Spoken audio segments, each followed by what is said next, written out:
The Vraxian ships looked like giant space insects. Their dark metal bodies moved through the stars, leaving broken planets behind. For 300 years, they had attacked world after world. No one could stop them. Jack Peterson stood at the window of Earth's space station. He watched as a strange ship approached. It wasn't human-made. Its smooth blue surface shined in the sunlight as it moved toward the docking area. This was the 5th alien ship to visit Earth this month. Another one asking for help, said Lisa. Carter.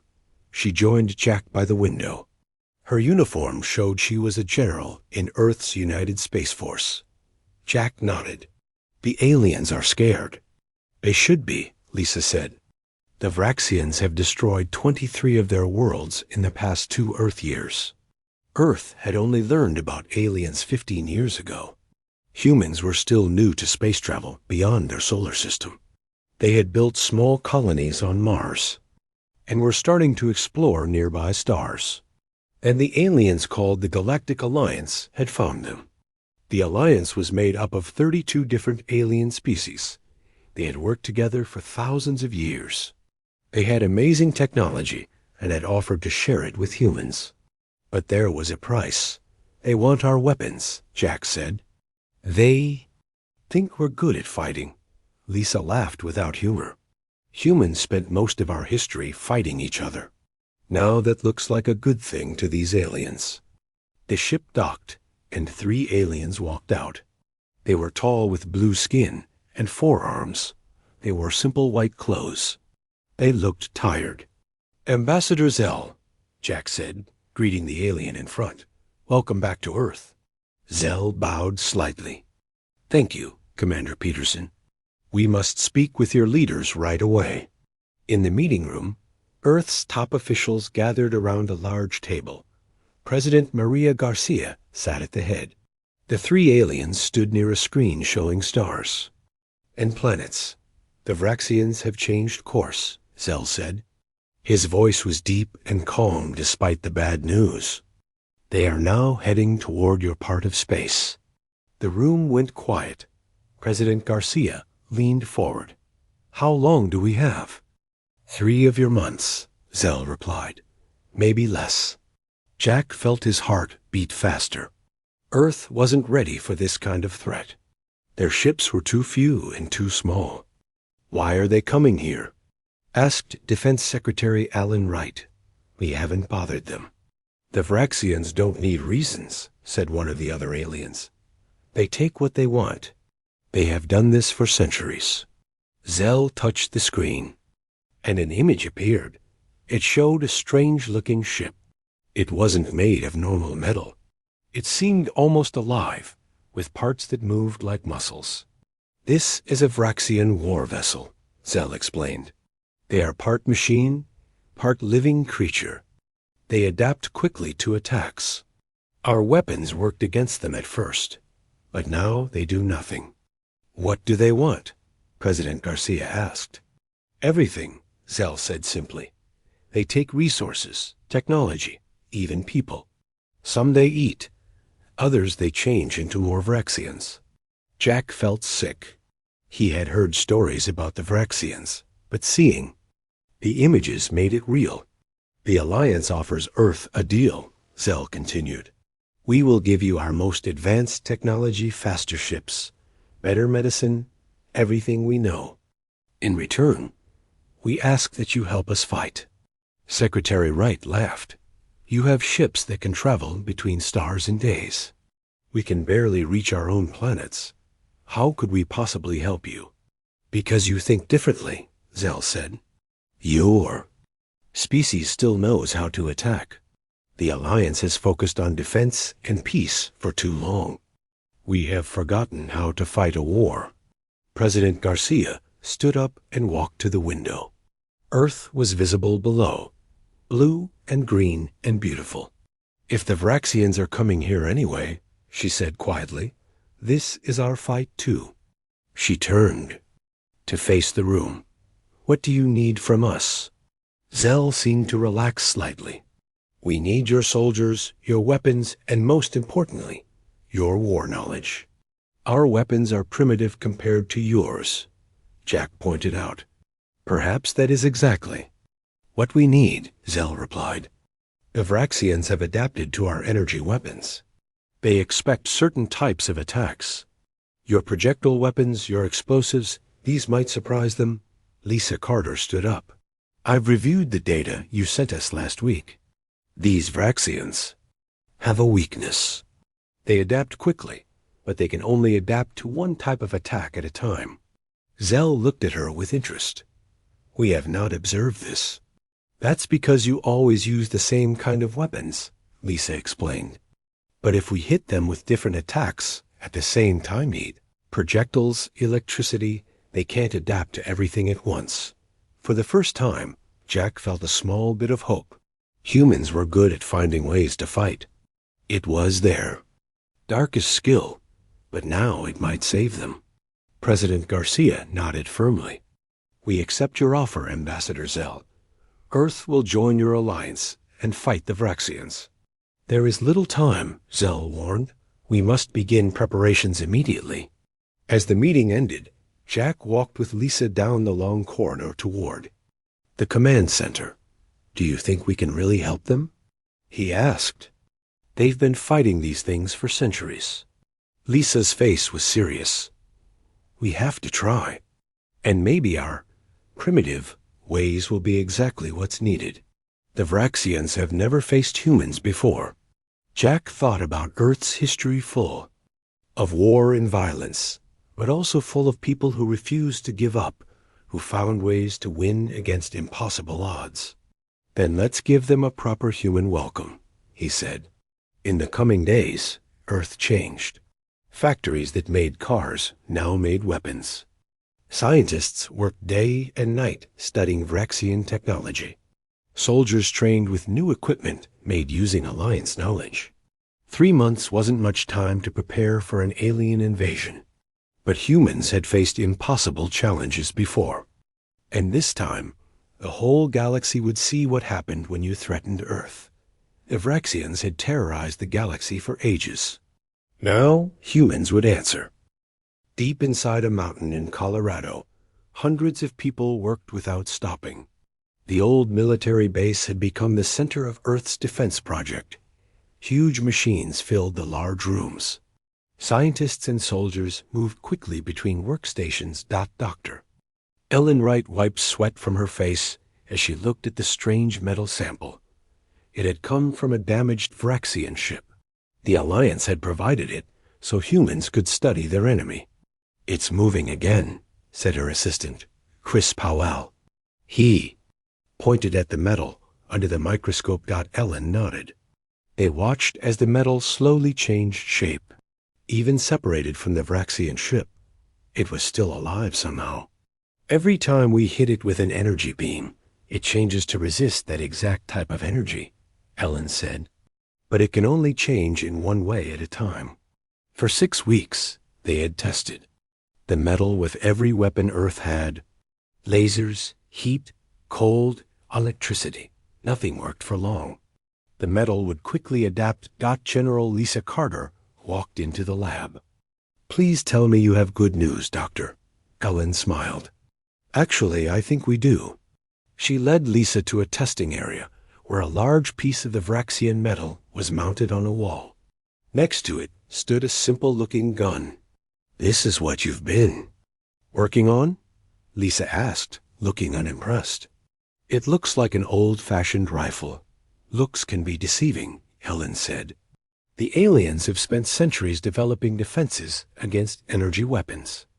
They expect to be hit with lasers and plasma. She picked up the weapon. This is Project Thunderbolt. It uses old human technology in a new way. Ellen aimed at the metal sample and fired. The gun made a loud bang. A small bullet hit the metal and went straight through it, leaving a hole. Lisa's eyes widened. You just shot through it? That's it. Not quite, Ellen said. Watch the hole. They watched as the metal began to shift, closing the hole slowly. It's healing itself, Lisa said. Yes, but while it's focused on fixing the bullet hole, Ellen pressed a button on the gun.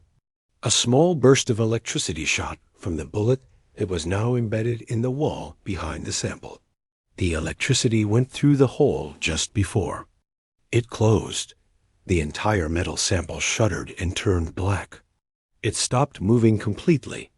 The first hit is just a delivery system, Ellen explained. While the metal is busy adapting to the physical damage, the second attack, the electrical pulse, hits it from inside, where it's not protected. Lisa touched the now dead metal. It's a 1-2 punch. Hit them with something they need to adapt. 2, then hit them with something else before they can respond. Exactly, Ellen nodded. They can't adapt to 2 completely different types of attacks at the same time. Lisa smiled for the first time in weeks. How soon can we make more of these? We've already started, Ellen said. But there's a bigger problem. We need ships that can get close enough to use these weapons. In the space station above Earth, Jack Peterson walked through a huge construction area. Workers floated in zero gravity, building what would be Earth's first real warship. Ambassador Zell floated beside Jack, his 4 arms moving gracefully to keep him stable. Your ship design is unusual, Zell said. Jack looked at the half-built ship. It didn't look like the smooth, elegant Alliance vessels. It was blocky and covered in thick armor with many weapon ports. The Alliance ships are beautiful, Jack said. But beauty isn't what we need right now. They moved to a viewing room where they could see more ships being built. Alliance engineers worked alongside humans, combining their technologies. We call this one the Hammer, Jack said, pointing to the largest ship.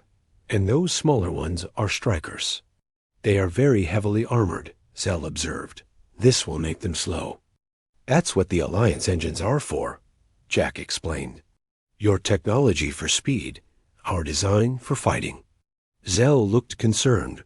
The Vraxians will detect your approach from far away. They always sense our ships coming. Jack smiled. That's where another human trick comes in. He showed Zell a screen with a smaller ship design. This is the Ghost. It has no weapons, just engines and special coating that absorbs scanner signals. A stealth vessel, Zell said, understanding. We have tried such things before. The Vraxians always detect us. That's because your stealth technology is too advanced, Jack explained. It creates a perfect absence of signals, which stands out to their scanners. Our version is Messier. It looks like space junk or background noise. Zell considered this. Sometimes less advanced technology has advantages.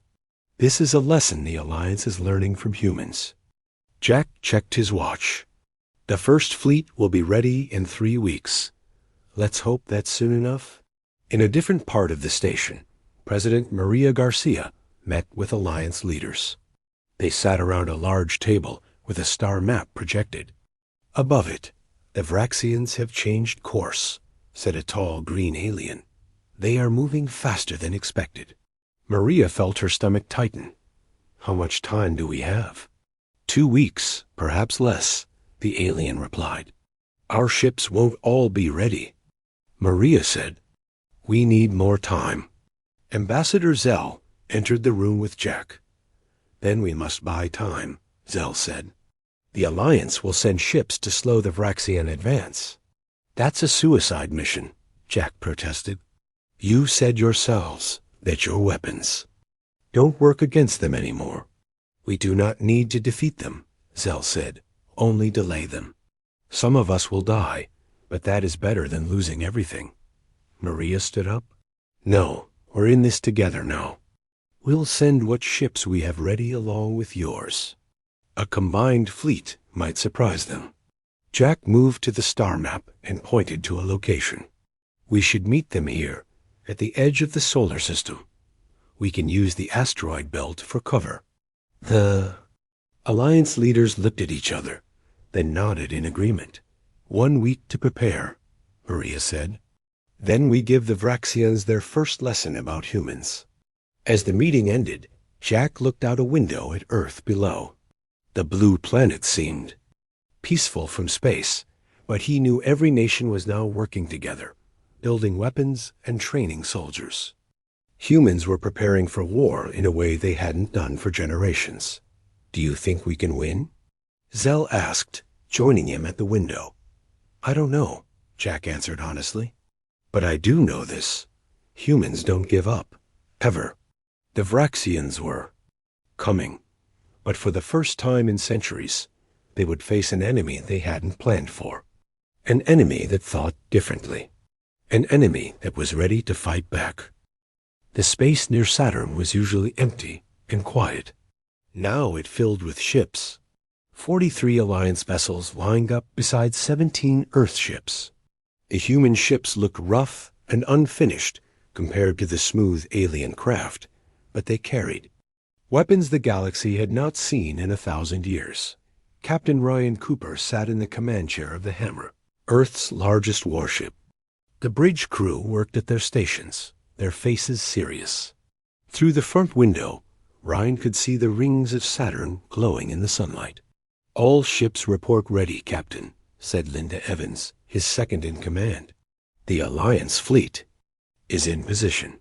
Ryan nodded. "Any sign of the Vraxians?" "Nothing yet," Linda replied. "But our ghost ships report they'll arrive within the hour." The ghost ships were small vessels with no weapons. They had gone ahead to watch for the enemy. No one knew how the Vraxians would react to humans.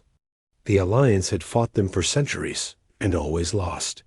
Ryan touched a button on his chair. "All ships, this is Captain Cooper. We know the plan. Let the Alliance ships fire first. When the Vraxians adapt to their weapons, we move in close and hit them with everything we have. Don't stop firing until they stop moving." A voice came through the speaker. It was Ambassador Zell, now in charge of the Alliance fleet. "Captain Cooper, our sensors detect something entering the system." "It's them." Ryan felt his heart beat faster. "How many?" 15 large ships, at least 30 smaller ones," Zell replied. His voice sounded calm, but Ryan knew the alien was afraid. "More than we expected." Ryan looked at his crew. Most had never been in real space combat. They had trained for weeks, but nothing could prepare them for what was coming. "Remember," Ryan said to everyone, "the Vraxians don't know about humans yet. They expect the same Alliance ships with the same weapons. We have surprise on our side." Linda pointed to the screen. "Captain, look." In the distance, strange shapes appeared. They didn't look like normal ships. They looked like giant sea creatures made of metal and bone. Parts of them moved and shifted like they were alive. They were dark gray with glowing red spots that looked like eyes. "God," someone whispered on the bridge.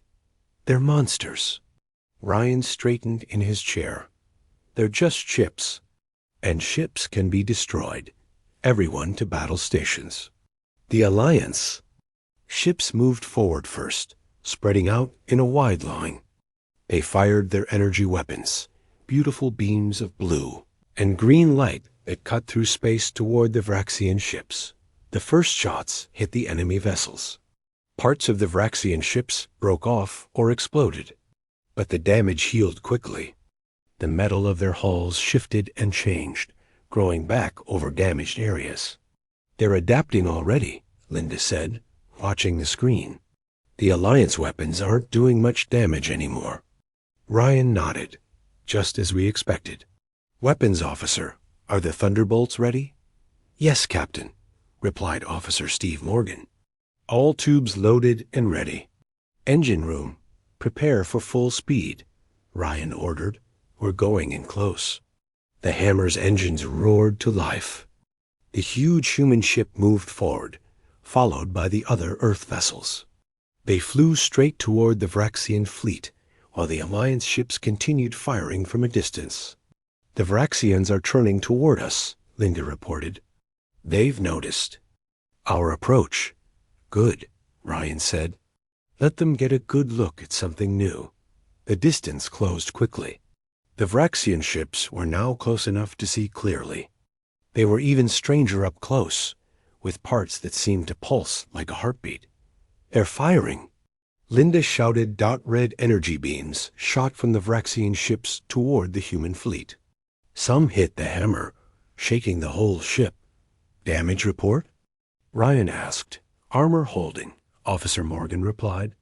"Their weapons are calibrated for Alliance ships, not our thick plating." "Range to target?" Ryan asked. 5,000 kilometers and closing fast," Linda said. "Fire when ready," Ryan ordered. The hammer shook as its weapons fired.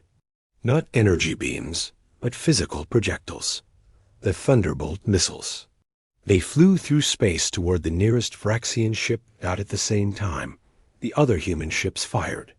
Their weapons: missiles, bullets, and old-fashioned explosives. Weapons the galaxy had not used in war for centuries. The Vraxians had no defense ready. Their ships had adapted to the Alliance energy weapons, but not to solid objects hitting them at high speed. The Thunderbolts struck first. They punched through the Vraxian hulls, then exploded inside with electrical pulses. 3 enemy ships broke apart immediately. "Direct hits," Morgan shouted. "They're not adapting fast enough." Ryan watched as the human fleet tore into the Vraxian ships. It was working better than they had hoped. The enemy was confused, trying to adapt to too many different attacks at once, but the Vraxians were not defeated easily. The largest enemy ship turned directly toward the hammer. It fired again, this time with a different weapon. A green beam hit the human ship, cutting through one side. "Hull breach on deck 3. Linda reported as alarms sounded. "They're adapting to our armor." "Now," Ryan gripped his chair as the ship shook. "Evasive maneuvers. Keep firing." The space battle grew more intense. Human ships darted between the larger Vraxian vessels, firing continuously. Alliance ships joined the close combat, their captains inspired by the humans' bravery. In the command center of the main Vraxian ship, the Hive leader watched with confusion. These new ships fought differently. They came in close instead of staying at a safe distance. They used primitive weapons that should not work against advanced Vraxian technology. Yet the Vraxian fleet was losing ships faster than in any battle in the last 100 years. "Adapt," the Hive leader commanded through the mental link that connected. All Vraxians, adapt to these new attacks. But there were too many different types of attacks. When they adapted to the explosive weapons, the humans switched to electrical ones.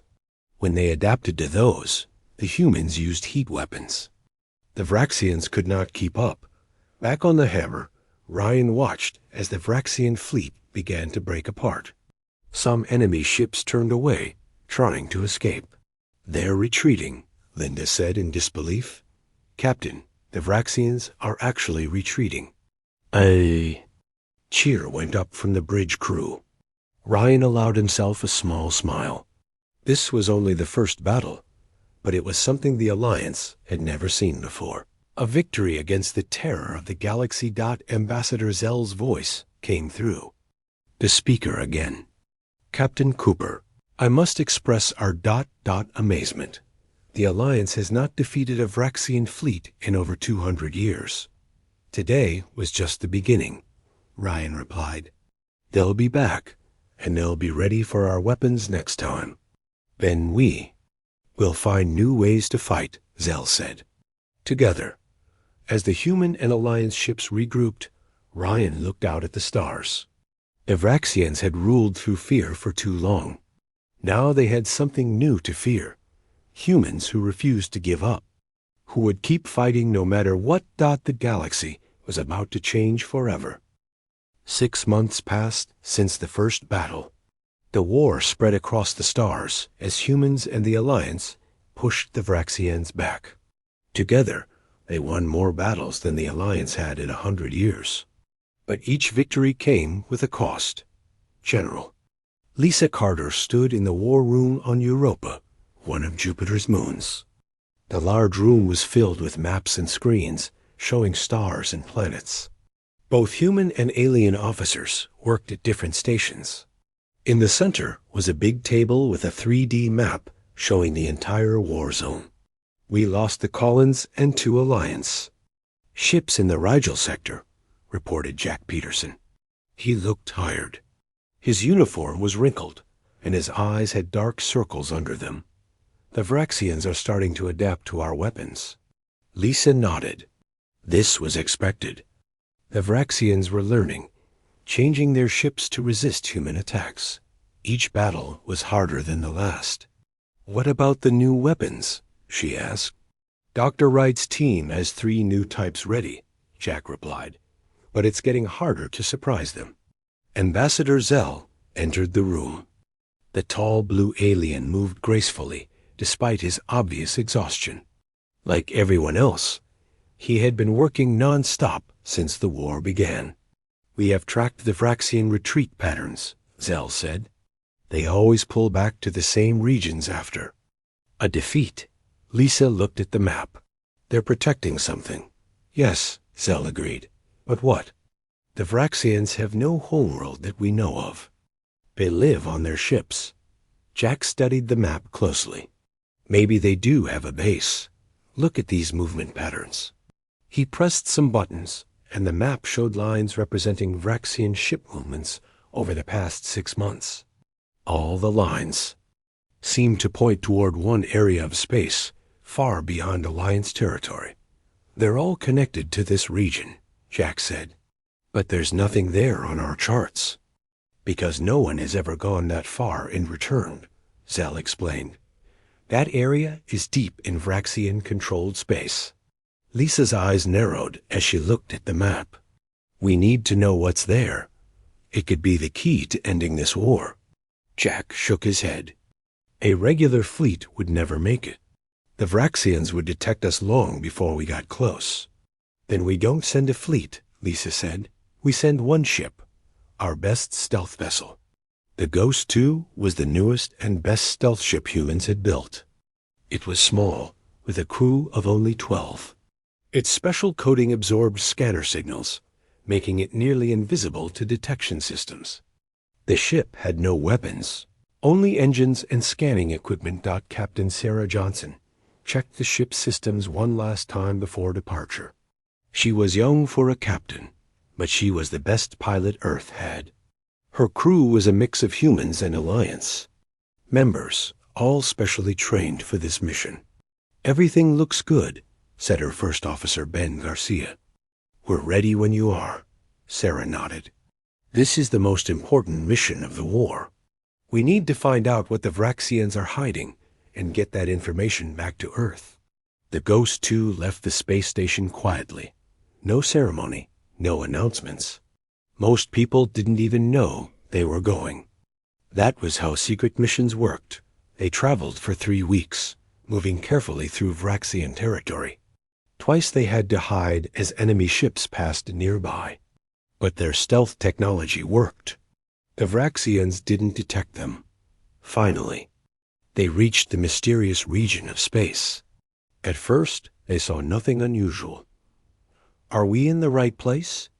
Sarah asked. Her science officer, an Alliance alien named Krell, checked the instruments. Yes, Captain. But there's something strange about the readings. The stars behind this area don't look right. Sarah looked out the front window. The stars did seem to bend slightly, like looking through water.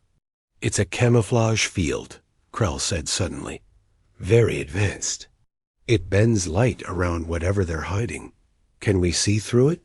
Sarah asked. I think so. Krell adjusted the ship's sensors. There. Look now. The view screen changed, and everyone on the bridge gasped. Before them was the biggest structure any of them had ever seen. It wasn't a planet or a moon. It was an enormous space station made of thousands of connected parts. Some parts looked like ships that had been attached to the main structure. The whole thing was as big as a small moon. Is that ... their homeworld? Ben asked in shock. Not a natural world, Krell replied. They built this, or grew it. It appears to be both mechanical and organic, like their ships. Sarah ordered the Ghost 2 to move closer, staying in stealth mode. As they approached, they could see more details. The structure had factories producing new Vraxian ships. Damaged enemy vessels were being repaired.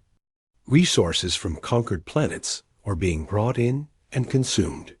Now we know why they keep attacking worlds, Sarah said quietly. They need constant resources to maintain this. Krell's instruments beeped urgently. Captain, I'm detecting an unusual energy source at the center of the structure. It's like nothing I've ever seen. The readings showed an incredibly powerful energy signature. Something at the heart of the Vraxian base was generating massive amounts of power. We need to get closer, Sarah decided.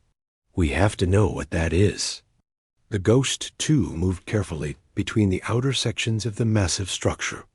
They were taking a huge risk, but the information was too important.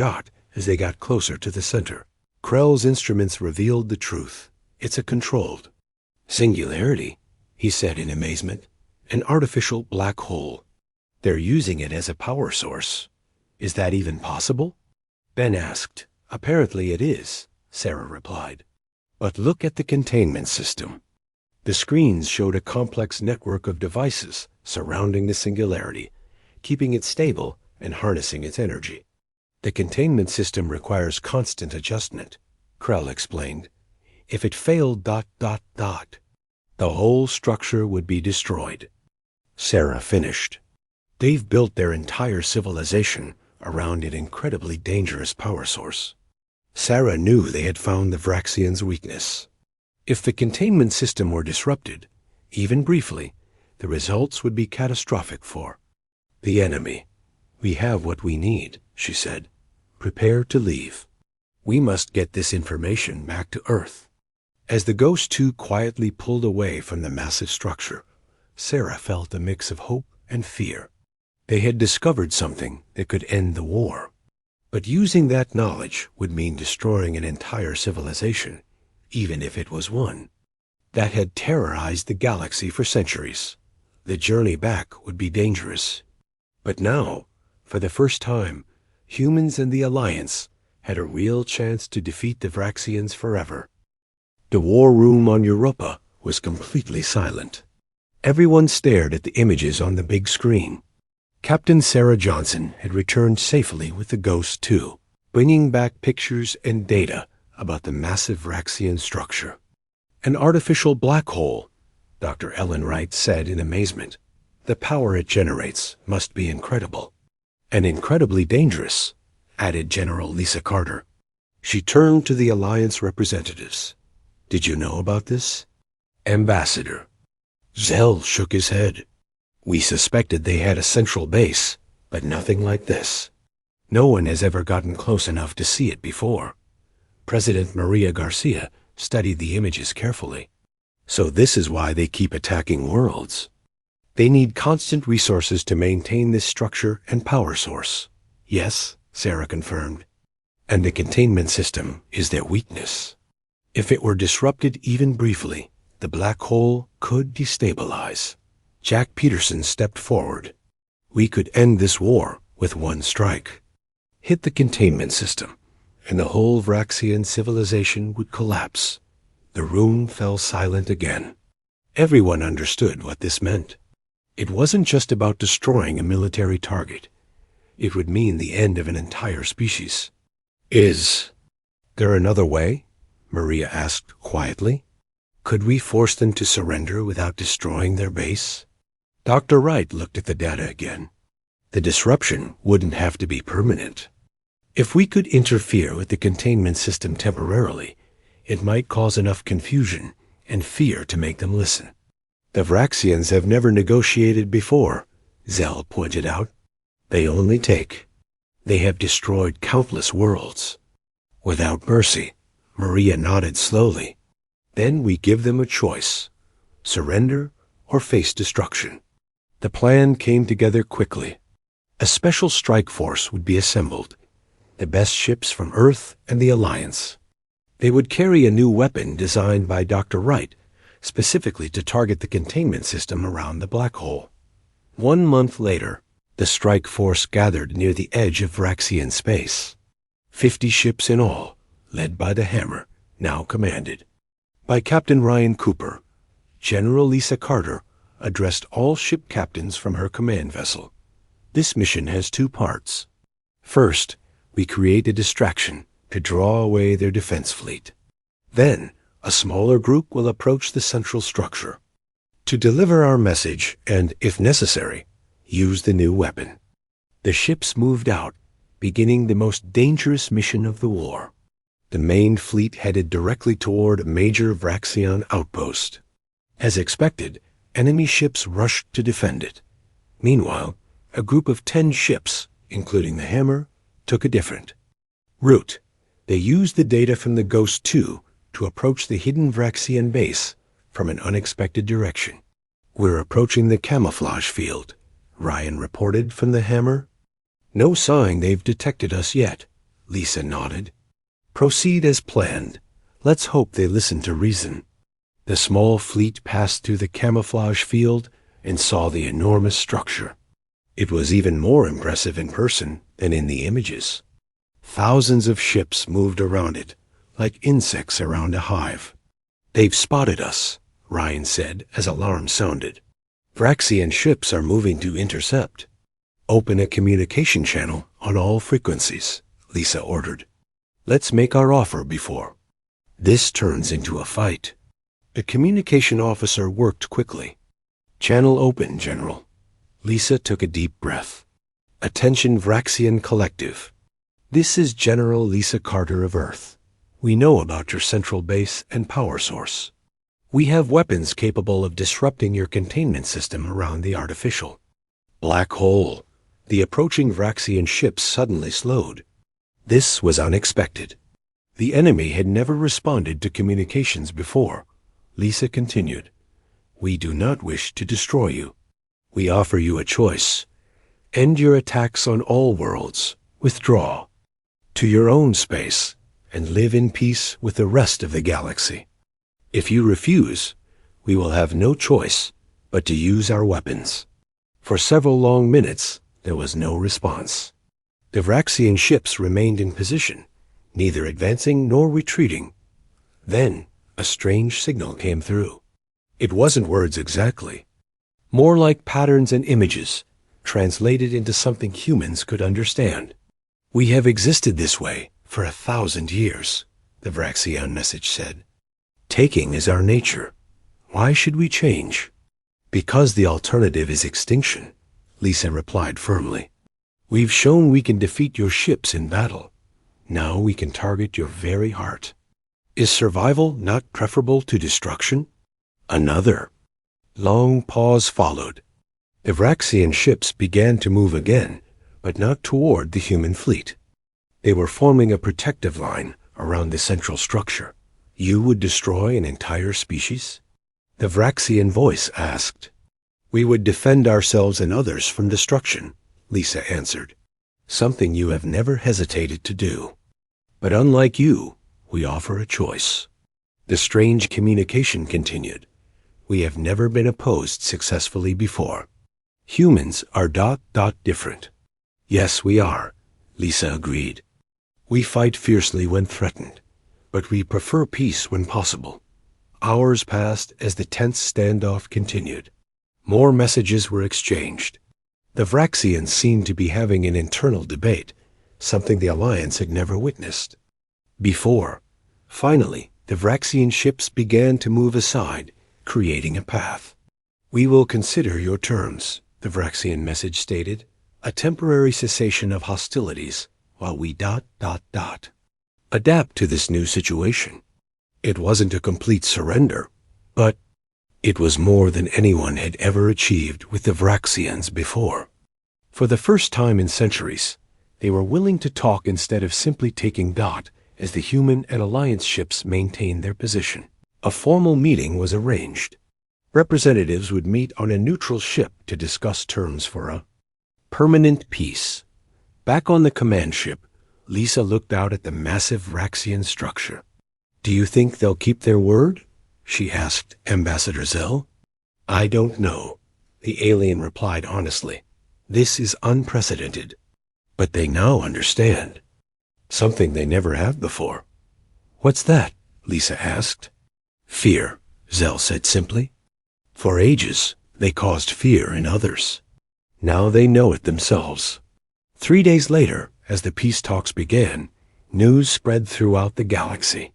The terrible Vraxians, who had terrorized countless worlds for generations, had finally met there. Match. Not in superior technology or overwhelming numbers, but in the unexpected courage and determination of a species that had been unknown to the galaxy just a few years before. Humans had answered the Vraxian threat in a way no one else could, with the perfect balance of strength and mercy. And in doing so, they had changed the course of galactic history forever.